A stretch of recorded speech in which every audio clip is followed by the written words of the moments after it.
Et bienvenue dans le magazine En route pour le COS. Chaque mois, Alsace 20 vous propose des experts de ce chantier hors norme. Ça fait quelques mois qu'on évoque, mais on n'avait pas encore parlé d'emploi. Ça va être le cas aujourd'hui avec Stéphanie Fauconnier. Comment allez-vous ? Très bien, merci. Soyez la bienvenue. Vous êtes responsable des ressources humaines à la SOCOS. Valérie Colella, bienvenue. Bonjour, merci. Vous, c'est Pôle emploi que vous représentez ce soir. Vous êtes la directrice de l'agence Pôle emploi à Haute-Pierre. Et on va s'intéresser aujourd'hui à l'emploi. Est-ce qu'on peut dire, Stéphanie, que vous êtes, vous, basée à Dutlenheim et que vous êtes l'une des toutes premières recrues du contournement ouest de Strasbourg? On peut le dire presque, oui.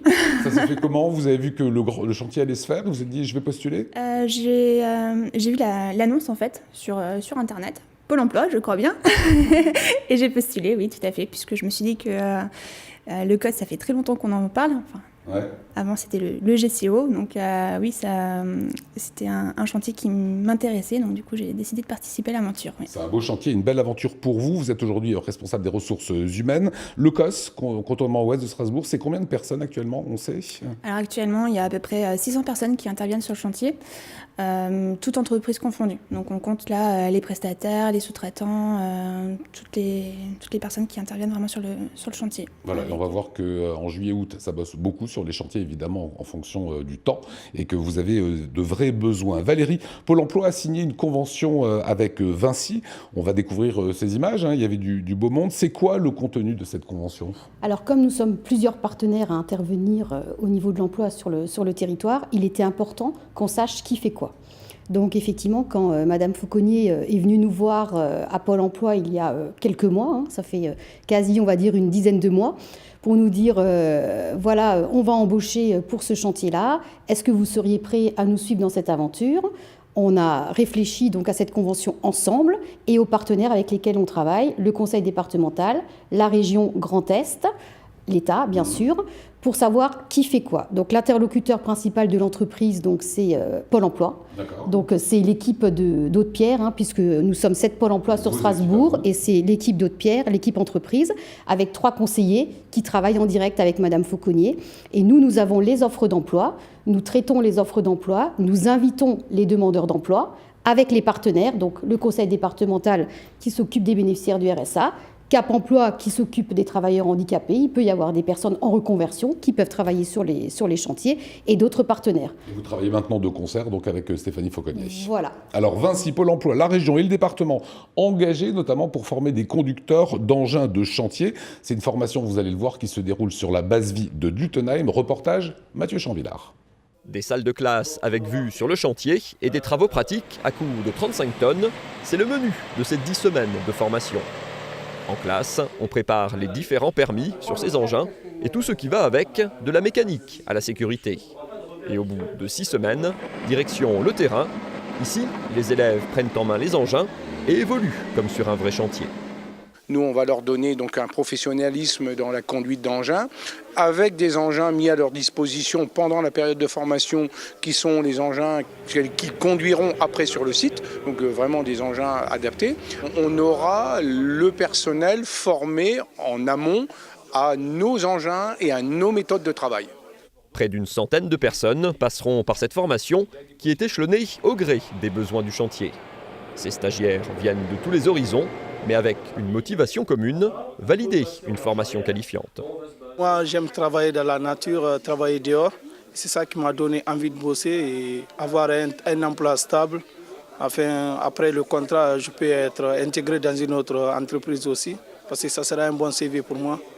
Les stagiaires qui valident leur formation enchaînent avec un contrat et sont intégrés directement aux équipes sur le chantier. Les premiers d'entre eux, arrivés en début d'année, sont ainsi déjà à l'œuvre. La chance qu'auront ces stagiaires aujourd'hui futurs salariés, c'est d'avoir des contrats CDI de chantier, puis après pourront travailler sur d'autres chantiers et rappelés bien sûr par Vinci s'ils sont mobiles France entière. Une formation et une expérience aujourd'hui précieuses dans un secteur toujours en grande tension. Voilà, Valérie Colella, chaque semaine, il y a maintenant des gens qui sont sur le chantier.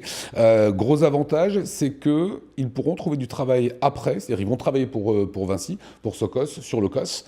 Une fois que ce sera terminé, ils pourront continuer à travailler ailleurs. Le bâtiment est dit un métier en tension, ainsi que les travaux publics. Le métier en tension, ça veut dire plus d'offres d'emploi que de demandeurs d'emploi.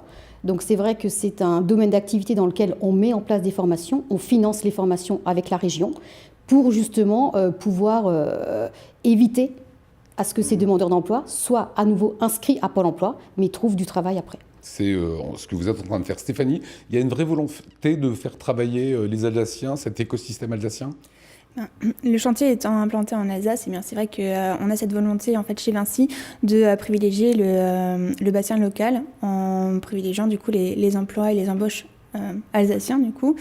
Et Le gros avantage en fait de ces formations que vous faites, c'est que ils connaissent parfaitement vos méthodes de travail, vos process, quoi. Tout à fait, puisque comme on l'a vu tout à l'heure, en fait, ils sont formés à nos engins, par exemple, avec nos tuteurs, nos formateurs, et donc ils seront complètement performants pour intégrer notre chantier. Parce que les engins sont différents de chantier à l'autre ou d'entreprise à l'autre, c'est ça ? Voilà, tout à fait. Toutes les entreprises n'utilisent pas les mêmes engins.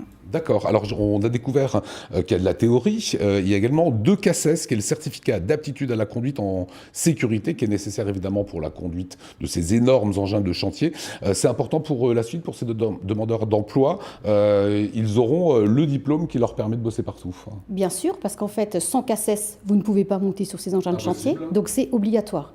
Donc c'est vrai qu'une entreprise qui cherche des demandeurs d'emploi ou des futurs salariés ayant ces CACES-là, s'ils les ont déjà, c'est tout bénéfice pour eux. Et on a entendu dans le reportage, le CDI de chantier, on va juste expliquer, CDI de chantier, c'est quoi ? Alors, c'est comme un contrat à durée déterminée finalement, mais comme on n'a pas de date de fin d'intervention sur le chantier, eh bien, du coup on appelle ça un contrat à durée indéterminée de chantier.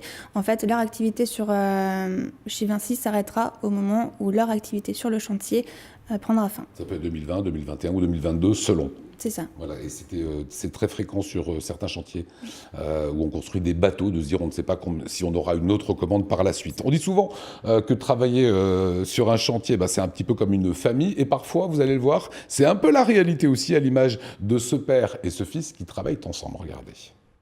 Sur un tel chantier, le conducteur de travaux, c'est un peu le chef d'orchestre, celui qui dirige les hommes et répartit les machines sur les différents sites. Et le credo de Philippe Pellegrin, c'est de mélanger les talents et les profils. Et c'est plus un mixage de jeunes et d'anciens, de débutants avec des gens qui connaissent bien leur métier dans tous les domaines, c'est-à-dire conducteur d'engin, chef d'équipe, chef de chantier. Et en fait, je suis là, c'est pour essayer d'orchestrer un peu tout ça. Car ce métier s'apprend aussi largement ici, sur le terrain, d'où l'importance de la transmission du savoir au sein d'une équipe. Pas toujours facile quand on n'a que 20 ans et qu'on arrive sur un tel projet dans le cadre de sa formation. Au début, c'est toujours compliqué quand on ne connaît pas les personnes, surtout quand on a 20 ans. Donc c'est assez compliqué de leur donner des ordres, de devoir aller vers eux, surtout quand certains ont le double de votre âge. On peut croiser un peu de tout. Il y a des personnes qui sont en reconversion, essentiellement. Comme là, je travaille avec une personne qui était dans le ménage, par exemple, il y a encore 2 mois de ça. Donc, c'est un discours qu'il faut l'adapter en fonction des personnes et je trouve ça vraiment intéressant. Élève de l'école d'application au métier des travaux publics, Baptiste est en effet le fils de Philippe, le boss du terrassement sur le chantier. La transmission familiale vient alors s'ajouter à l'apprentissage du terrain. Il nous a toujours suivis sur les chantiers. Donc après, il a choisi la même voie que moi sur le terrassement. Après, c'est plus son envie, pourquoi il a pris cette branche-là. Il aurait pu prendre du génie civil ou autre.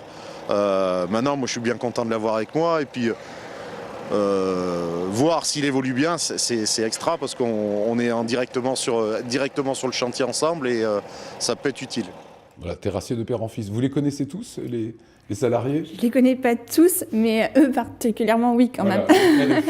L'été approche, on le disait, qui est vraiment la période propice pour travailler sur un chantier. Là, les formations vont s'intensifier. Quels sont vos besoins maintenant en personnel ? Celles et ceux qui nous entendent, qui auront envie de travailler pour vous, on fait quoi ? Alors, toutes nos offres d'emploi sont visibles sur le site de Pôle emploi.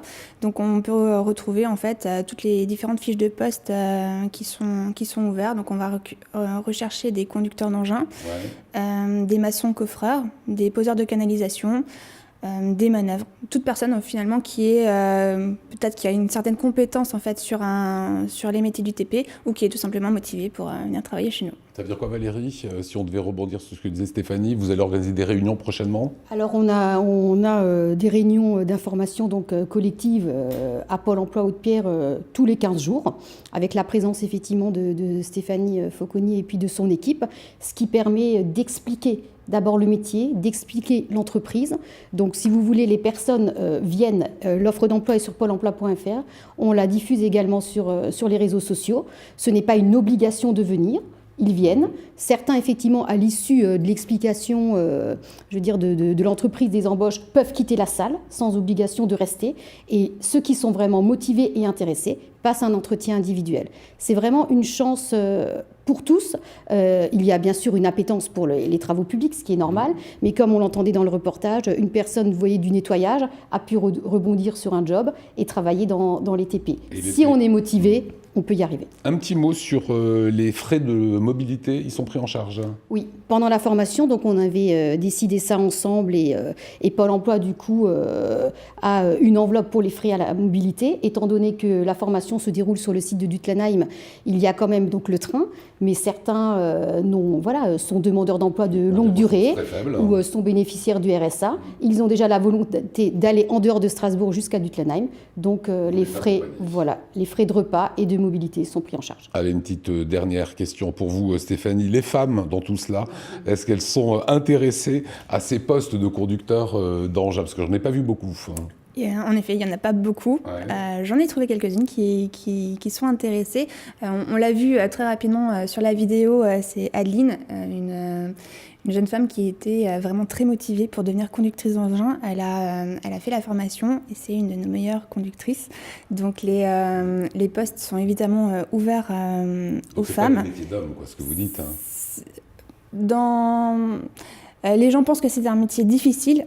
Conducteur d'engin, c'est vrai que ce sont des gros engins, mais une femme est tout à fait capable de conduire en fait des engins. Un engin comme celui-là. Voilà. Merci en tout cas à Valérie Stéphanie d'être venue nous éclairer comme ça sur l'emploi. Il y a combien de postes à pourvoir d'ici juillet? 80, 90 En formation aide-coffreur et conducteur d'engin, à peu près 90 postes en formation. Et je vous disais tout à l'heure qu'on est à 600 actuellement. À l'été, on va arriver à peu près à 800 personnes sur le chantier. Donc il y a du boulot, c'est bien noté. Merci en tout cas à vous. On s'intéressera aux déviations qui sont mises en place, aux signalisations qui sont mises en place. Ça sera pile poil pour le numéro de fin mai. Si vous avez des questions à poser, il y a ce mail qui s'affiche à l'instant. Un grand merci. On se retrouve en tout cas pour le COS le mois prochain. Salut.